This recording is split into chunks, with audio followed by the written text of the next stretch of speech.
Lincoln was founded in 1917 when Henry Leland left Cadillac and founded Lincoln in a patriotic gesture to make aircraft engines during World War I. Leland was a great engineer, but post-war, when he tried to make cars again, they weren't that popular, and the company was bankrupt by 1922.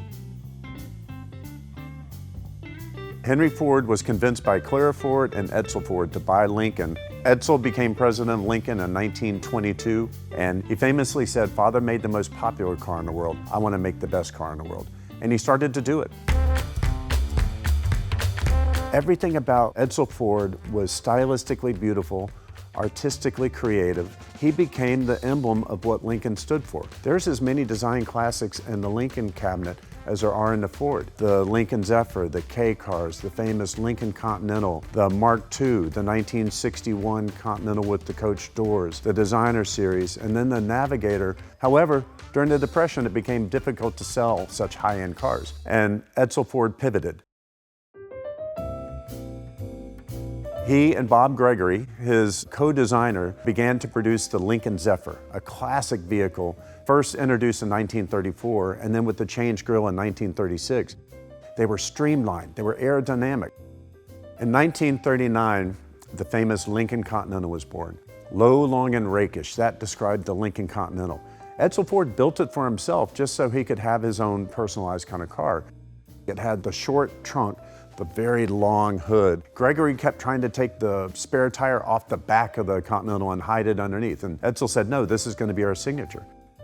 They actually built 3 of these Lincoln Continentals, and Edsel took them to Florida and Fort Myers.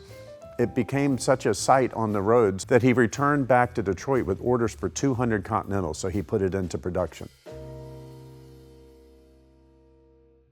After Edsel died in 1943, the Lincoln Continental was discontinued after the war in 1948. No one had the heart to try to reimagine what the Continental could be until his son, William Clay Ford Sr., decided to take on that task.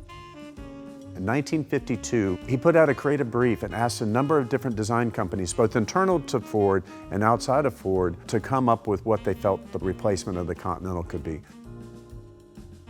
What came out of that was the famous Mark II. He took one of the prototypes to the Edsel and Eleanor Ford estate, where he put his mom, Eleanor Ford, in the car, and they drove it around the grounds. He wanted to show her the prototype that he had made as an homage to his father, Edsel Ford. William Clay Ford brought his father's car back to life. Post Mark II, Lincoln actually had a downturn. Its sales began to plummet. Ford is trying to decide what to do with Lincoln. There was actually a board meeting where there were 3 different options that were proposed. One is discontinue the Lincoln brand entirely. Another is to come up with a distinctive vehicle that can be the hallmark of Lincoln. Fortunately, that was the path chosen, and it led to a design classic, the famous 1961 Lincoln Continental with the center opening coach doors. It transformed the Lincoln brand entirely. A few short years later, Lincoln did the unthinkable, the Designer Series.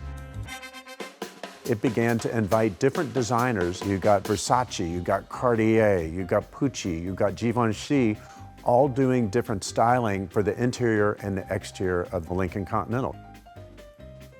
Incredibly popular vehicles. This program ran for many years and for a long time was the most popular part of the Lincoln sales portfolio. Edsel's design DNA running through it, from the coach-built K cars to the Lincoln Zephyr, which transformed the market with aerodynamic but affordable cars during the Depression, to the classic Lincoln Continental.